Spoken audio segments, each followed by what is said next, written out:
looking at the greatest of pretenders. Desperate, won't you hear us? Scratching at the surface. No sympathy for murderers who hurted us in boxes. Told us you are not just. Stop being obnoxious.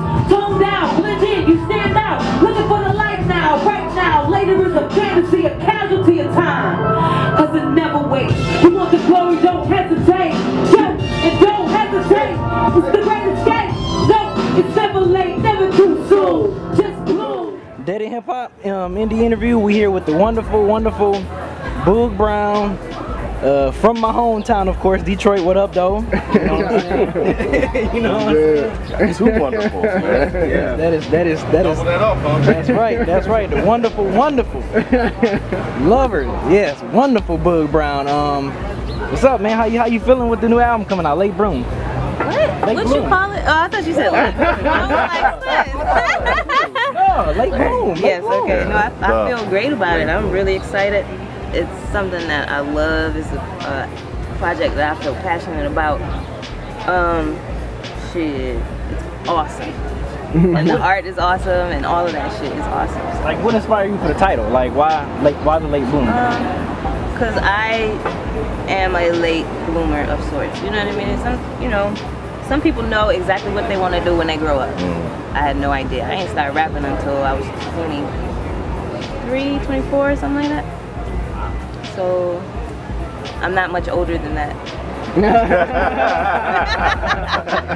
That was slick. But very much older than that. But with regard to even choosing that as a career and even being better than I was when I started, and like growing in the craft and doing the knowledge on the history of it, you know, I'm a late bloomer when it comes to that. And with a lot of things in life, you know what I'm saying? Like I don't mind. I wouldn't want to be 25 again and be paid like $1 million because I feel 10 times better than I felt ever. And then, you know, the first project was cool, and you know, it did what it did, and I appreciate it and I love it and all that shit. But this is now something that I can say that I made with my own 2 hands. You know what I mean? And it's the best effort that I could have ever had and ever done. Shit, I wouldn't trade it, but it came so late. Like people were like, "Man, you gonna put out another album? You gonna put out another project? Where the mixtape at?" First of all, I don't do mixtapes anymore. If I'm gonna work that hard on a body or something, it's either gonna be an EP or an album, right? And then second, I'm not going to rush shit. You know what I mean? I don't believe in that. I don't believe in having 75 albums and only if you put them together do they sound like one cohesive project or one dope ass joint. Like, what's the point of having 1,000 things out if it's not quality? There's no point. So I'm gonna take my time and I'm gonna bloom whenever I do, whenever I choose to. And yeah, that's essentially the gist behind it. It's like, and being comfortable with who I am. I like the person I'm becoming. So you say becoming, you don't feel like you kind of there yet? I'm almost there. I think, you know what I mean? But there is a level of success that I'm working towards. There are, you know, with age, and we always, well, people that I hang out with, I don't know about y'all. No, but like the people and the artists that I work with and know, we set our goals and then we push to that goal, and then we set the line further, and then we push to another goal. So yes, I'm hoping to never be who I'm, you know what I mean, completely. Right. Complete. I'm hoping that, you know, I can continue to grow. Thank you so much for talking to us. Where Late Bloom? Where can they get that from? You can get it from me because it's not online yet. I'm not gonna put it online as yet. I do have physical copies though, so you can come to the show and get it, or you can go to thelateBloom1.bandcamp.com. thelateBloom1.bandcamp.com. So, like a lot of people watching will actually be coming familiar with you, you know, for the first time. Like, kind of tell people, how did you get started rapping? Like, so you started at 23. So kind of give us a little bit of the backstory. So, y'all know Invincible, right? You know Invincible. Of course, yeah. Okay, so sweet. So, exactly. This is my shit, yo. This is my shit. Yeah. So, when I was in college, I hung out with this crew, right? They was called the Never Empty Crew, and these was just my homeboys. So we would sit we were in a poetry group called the Poetry Society at Eastern Michigan University. And so we would hang out at my house and, you know, have a couple cocktails, eat some dinner or something like that, and then like, or not, you know what I mean? But we would always have crunch time where we take 15 minutes, pick a topic, write, and then share it. And those ended up turning into freestyle sessions. Now, mind you, I couldn't freestyle shit, like bad, like super bad. But then one day, I actually was on it, and so I just jumped in the cypher and I progressively got better. But as far as writing songs and actually being a decent freestyler, Invincible, like we would ride into New York and like she would just throw me words. Like anytime she see me and we would be chilling and it would be appropriate, we would just spit and she would just throw me words and like just try to keep my mind sharp. And like we talked, I mean I studied, and you know, of course I got friends like, you know, Big Tone and Rock and, you know, all these fucking amazing ass artists in Detroit. Like, how could I not study all these people around me? I mean, Marv One, Corona, like, you know, I was fortunate enough to have my teachers close at hand. I didn't even realize I was studying at this point, but I didn't get serious about rapping until I moved to Atlanta. What changed when you got here? I met this cat named Illustrate who taught me how to project in front of a microphone. Told me I was whack when I needed to hear that I was whack. He was also one of the illest producers that walk in this earth. So, you know what I mean? It was, and then we became friends. So I have plenty of teachers. So like, you know, with him, it was like he had a studio at the house. Dope as hell on the beat. I had no choice but to do it, and I was like, you know what? I can really work this busted ass job. I could stay in this old dumbass Everest Institute class, or I could really put some energy and effort into being a better artist. Right. Yeah. So that's what happened. So how do you feel about your place within Atlanta? Because you're obviously not a Southern rapper. So how, see, okay, so the fact that you said it like that, like how do you feel about your place within Southern rappers? I don't put myself in a place within anybody's confines. So I go ahead and do what I do.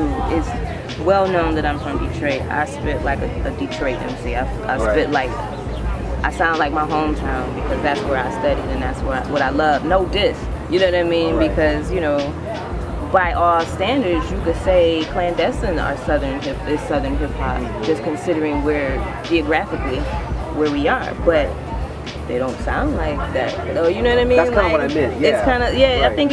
I think you find your influences and then you take and you expand upon that and you go from where your mindset is. So since my mind is not in nobody's box and nobody's placement, then I sound like a person having experiences in rapping about. Speaking of Illustrate, producer, how does it feel working with him compared to working with like 14KT and Apollo Brown, like other big Detroit producers, you know? Apollo and I didn't really talk like that.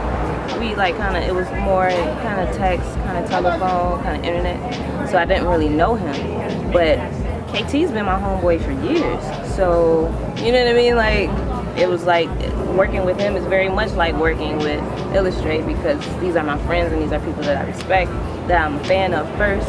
So it makes me come to the table with my A game as opposed to, you know, being like, oh, this my nigga, so we about to get on these beats and I'ma see you in the lab and, you know, and be on some bullshit. I'm not here to waste anybody's time because I respect what they do. So working with them was like awesome for me. Like, I don't know how they felt, but I mean, I guess the music will tell you how it felt. I would love to get back in the studio.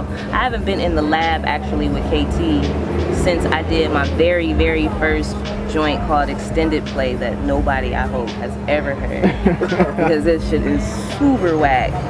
Only because as a beginning writer, like trying to rap a whole bunch of words in a small space and then also not understanding my voice or how to use it. By you being from Detroit, is there any other MCs that I guess inspire you or to kind of help craft your style coming up as you besides Invincible and Marv One and who else? Dilla, yeah, like Dilla,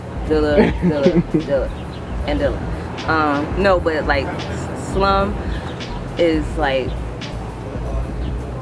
Slum might be like one of the reasons why I try to make sure that I don't rap the same over every beat. There's no like, I'm hoping that I don't have a pattern or a go-to style. Like I'm hoping that it comes across that if I've written to this song and you're hearing it now, I've written at least 3 or 4 verses to it, and this one is the one that sounds the best. Or I've patterned out in my head at least 4 or 5 times like how I can say this without saying this. You know what I mean? Like, so with Slum, I was always entertained. I was always challenged.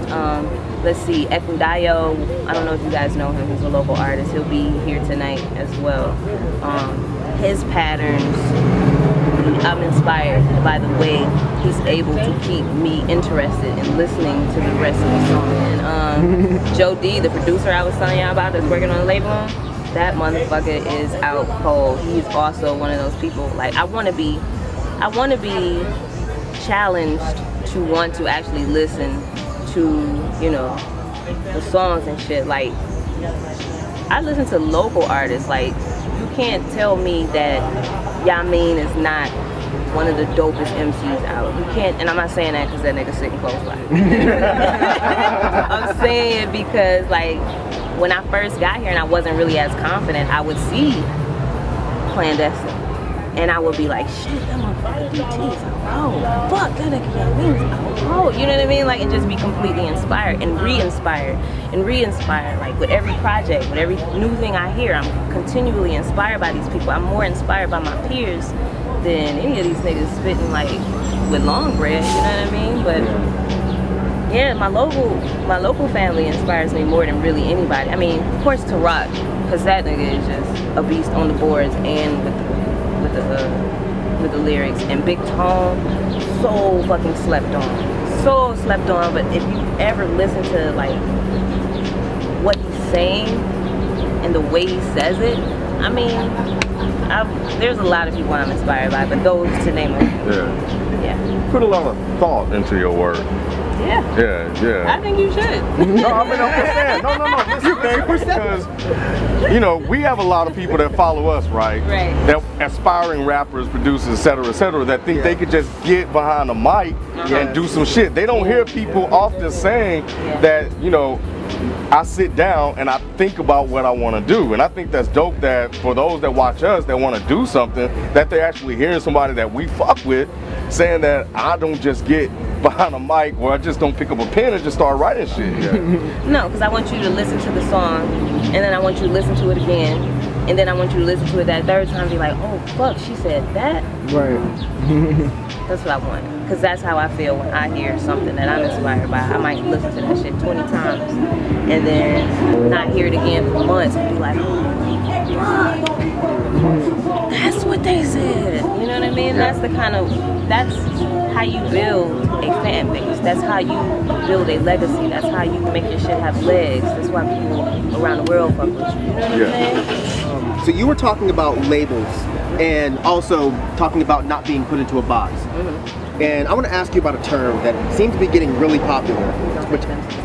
Because I've never understood the term. I don't use the term. I hate the term. Hate it. So but I've never been able to ask another female MC how she feels about that. Because femc, and I hate that shit. Because people ask me, who's your favorite femc? And I never answer. I'm like, I don't know what that means. You do. An MC is an MC to me. So, but go ahead. I just wanted to see what you. Okay. You said it. That's exactly how I feel. Okay. I'm like, you know, steady calling me a femc.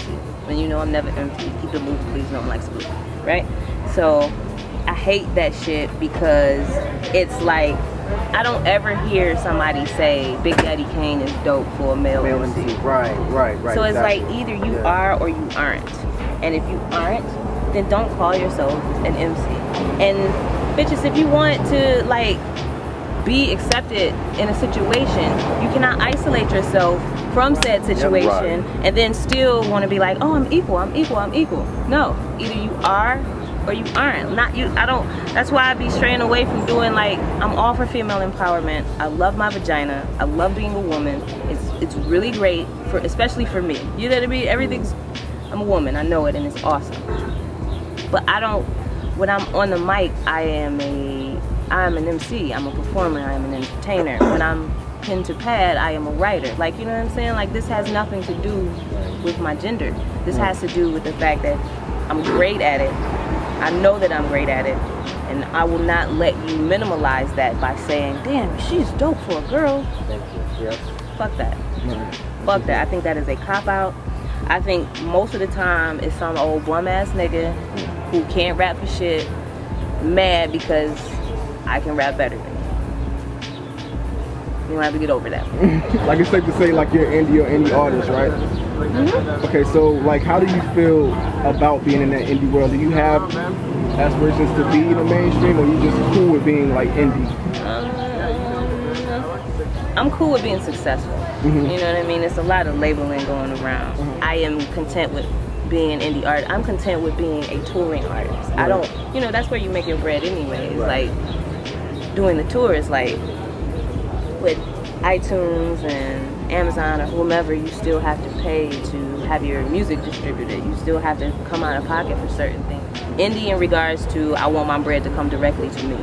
Yes. Yes. I'm not saying, I'm not mad at money at all. I'm not even mad at mainstream. The only mainstream issue I have is the fact that there is no balance. Right. That's my only issue. Yeah. I'll need everybody to eat, because if everybody's eating, then nobody's hungry. Every time you leave, it make it hard for me to think. I want to spend my life with Isis and Osiris, husband and wife. This is a love story.